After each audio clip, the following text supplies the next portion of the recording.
track reviews.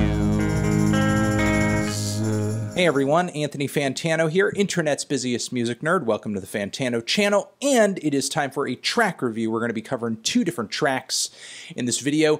Diss tracks everywhere.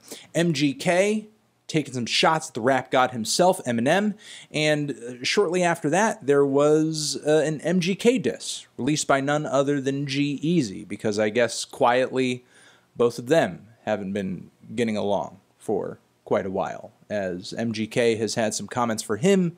G-Eazy is finally paying it forward, and let's give a listen to both tracks, see what's up. Is it good? Is it trash? Are the shots fire? Let's go. Listening. Ba-bam. Homie, we get it. We know that you're the greatest rapper alive. Fucking dweeb, all you do is read the dictionary and stay inside. Fuck rap god, I'm the rap devil. Kill a bare face with a black shovel like the Armageddon. All right, there's MGK's diss to Eminem. And, I mean, the Ronnie beat was cool. Flow was fine. I thought the refrain was pretty snappy. As far as the bars and the critiques that MGK has, I think the most sensible of them, and let me just cut over to the lyrics of this thing, just so that you guys can kind of see me flip through it too. I think the most sensible and agreeable of all of them were essentially when he was hitting at Eminem for being just not as good as he used to be, older, irrelevant, just kind of digging his own grave at this point, artistically speaking.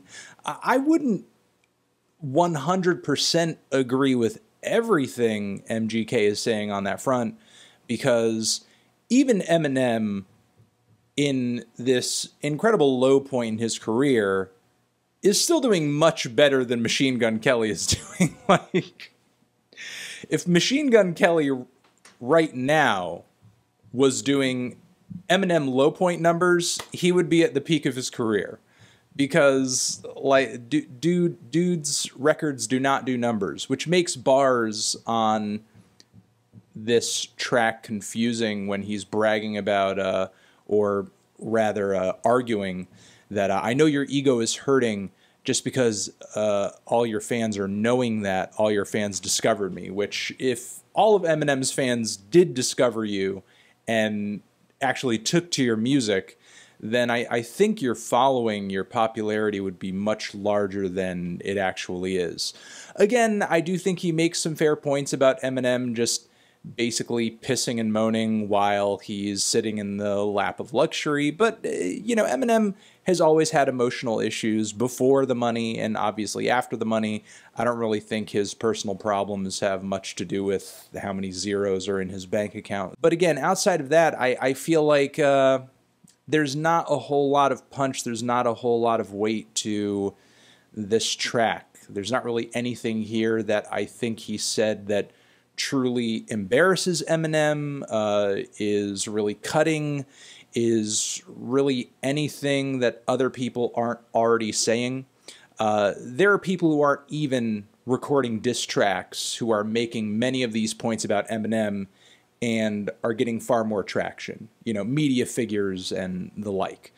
Outside of that, a lot of what MGK brings up in this song is this whole debacle with Eminem blackballing him, not liking him, demanding an apology for him over an older tweet he posted, commenting on how hot he thought Eminem's daughter looked, which is kind of weird and kind of stupid. One, because she was 16 at the time when you posted the tweet. You were already a pretty well-established rapper at that point who should have known better when it comes to, I guess, kind of handling, you know, your own PR shit through social media. Like, you know, if there's a faster way to sink your career, it would most likely be if you're a white rapper with a lot of crossover audience with Eminem. It would be to comment on the hotness of the daughter of the most popular white rapper in the game. And then he just kind of goes into this rabbit hole about, oh, I was only joking. You just can't handle it. Blah, blah, blah, blah. And I don't know. I mean, maybe Eminem was a little sensitive over that, but it is his kid. He has been known in the past to be sensitive about other rappers talking about his kid.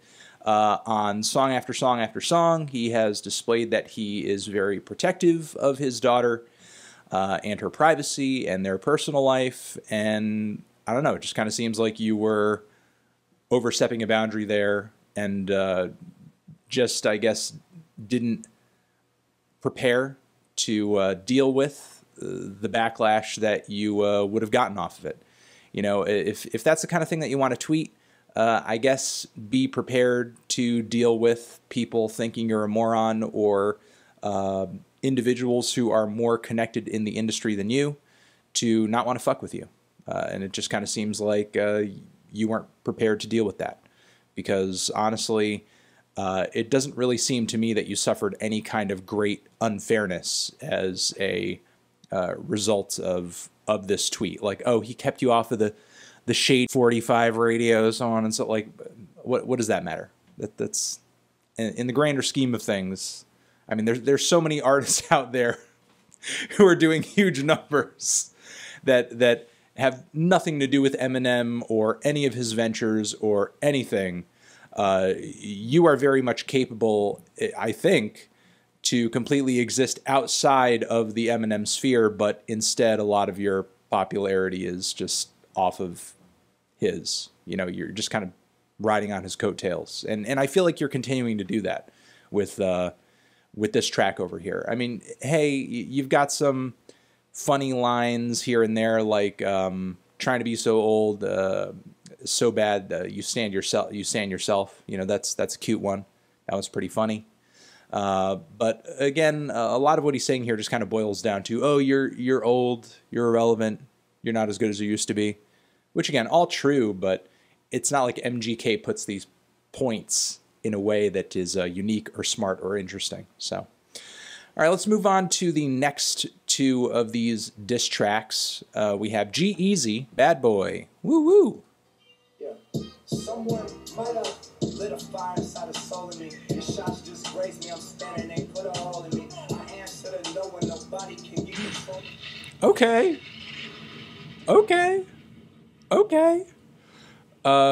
G-Eazy did his thing, Bad Boy.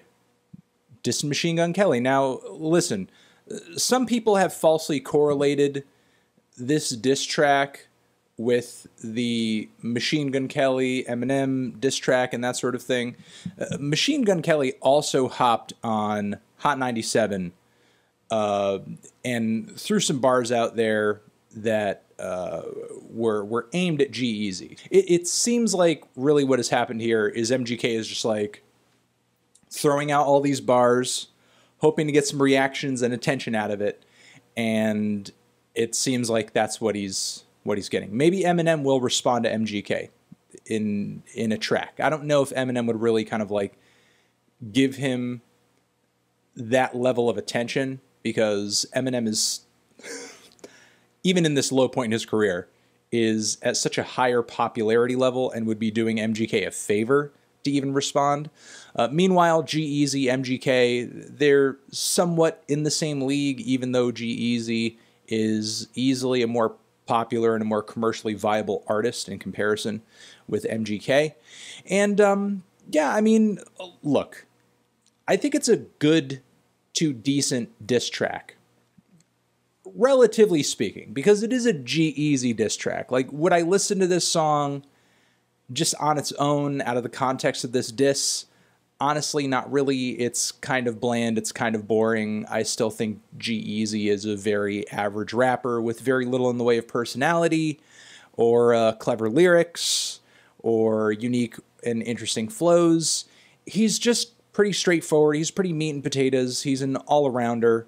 There wasn't really anything on this track that lyrically blew me away, but if we flip over to the lyrics over here, I thought there were some pretty interesting and revealing callouts here. When it comes to MGK's petty personality, the fact that he plays a little passive-aggressive and has had an issue with G-Eazy for a while now, but hasn't had, I guess, the guts, according to him, to come forward with that.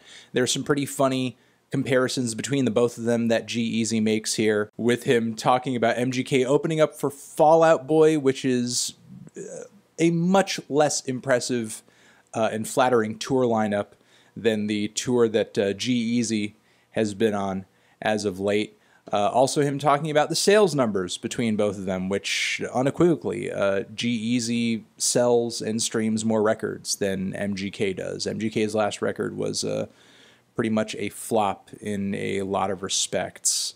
Talks about them playing shows together and MGK playing it kind of passive-aggressive and not wanting to confront G-Eazy or basically air out whatever issues that they're having. Talks about him kind of being treated like an adopted child over at Bad Boy Records, Puff's label, where it doesn't seem like these days MGK gets that much attention or promotion. And then G-Eazy bragging about his close relationship with Puff in comparison to MGK, which is also pretty embarrassing. Again, I feel like the way he put this stuff lyrically isn't necessarily super clever or super smart. I mean, the Mini-Me line was kind of cute, but just the fact that he's airing all this stuff out, I think, says a lot about MGK, and could potentially be kind of embarrassing, because I think G-Eazy here is essentially highlighting a lot of things here that MGK might not want people to pay attention to. Okay, I think I'm going to leave it at that, guys. Thank you for watching. Those are my kind of underwhelmed thoughts on both of these diss tracks. While it is sort of interesting to gawk at the white-on-white crime that is going on here, it's kind of funny, it's a little entertaining. I think everybody's performances all around were a little subpar, and I don't know, there's probably not going to be reason to pay attention to this beef going forward. So, over here next to my head is another video that you can check out. Hit that up, or the link to subscribe to the channel. Anthony Fantano, beef, beef, beef, forever.